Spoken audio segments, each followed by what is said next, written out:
Senior صحافی اور تجزیہ کار انصار عباسی کے مطابق تحریک انصاف اتنی مشکلات کا سامنا کرنے کے باوجود بنیادی مسئلہ سمجھنے سے قاصر ہے۔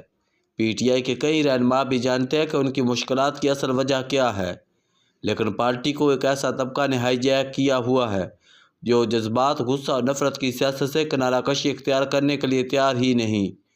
اب یہی دیکھ لیجئے کہ 9 مئی کے واقعات میں فوجی عدالتوں سے سزا پانے والے جن مجرموں کو معافی ملی اور انہیں فوج نے رہا کیا تو ان میں سے کچھ کو ہیرو بنا کر پیش کیا گیا، ان کو ہار پہنائے گئے۔ 9 مئی پر شرمندگی کی بجائے ایسا تاثر دیا گیا جیسے یہ مجرم کوئی بڑا مارکا مار کر لوٹے ہوں۔ اس عمل سے تحریک انصاف نے فوج اور فوجی قیادوں کو کیا پیغام دیا؟ اس عمل سے پی ٹی آئی نے پاکستان کی کیا خدمت کی؟ کیا یہ تحریک انصاف کا اپنے اوپر ہی ایک اور خودکش حملہ نہیں؟ ایک طرف تو 9 مئی کے حوالے سے کہتے ہیں کہ وہ تو فالس فلائنگ آپریشن تھا، یعنی یہ تو تحریک انصاف کے خلاف سازش تھی، اس کا پی ٹی آئی سے کوئی لینا دینا نہیں تھا۔ اب جب 9 مئی کے مجرموں جن کے جرائم کی ویڈیو دنیا نے دیکھی کو معافی مانگنے پر چھوڑا گیا تو ان کا استقبال کیا جا رہا ہے۔ 9 مئی اگر غلط تھا تو پھر ایسے مجرموں کا استقبال کیوں کیا گیا؟ اس کا مقصد فوج اور فوجی قیادت کو مزید غصہ دلوانا نہیں تو اور کیا ہے؟ اس سے 9 مئی جیسے واقعات کرنے والوں کی حوصلہ افزائی نہیں ہو رہی تو اسے کیا کہا جائے؟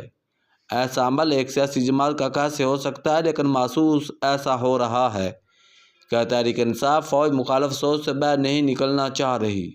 ایسے طفلانہ اور نفرت انگیز طرز عمل سے مشکل سے شروع ہونے والے مذاکراتی عمل پر کیا منفی اثرات نہیں پڑیں گے؟ کیا تحریک انصاف والے یہ سوچنے اور سمجھنے سے قاصر ہے کہ فوج کے ساتھ لڑائی جاری رکھنے سے انہیں سیاسی طور پر کچھ حاصل نہیں ہوگا، بلکہ ان کی اپنی مشکلات اور تکلیفیں ہی بڑھتی رہیں گی؟ اور اگر وہ فوج کے ساتھ اس لڑائی کو آگے بڑھا کر اس ملک میں مزید 9 مئی کرنے کی خواہشمند ہیں تو کیا ایسی صورتحال کسی بھی صورت میں پاکستان کے مفاد میں ہو سکتی ہے؟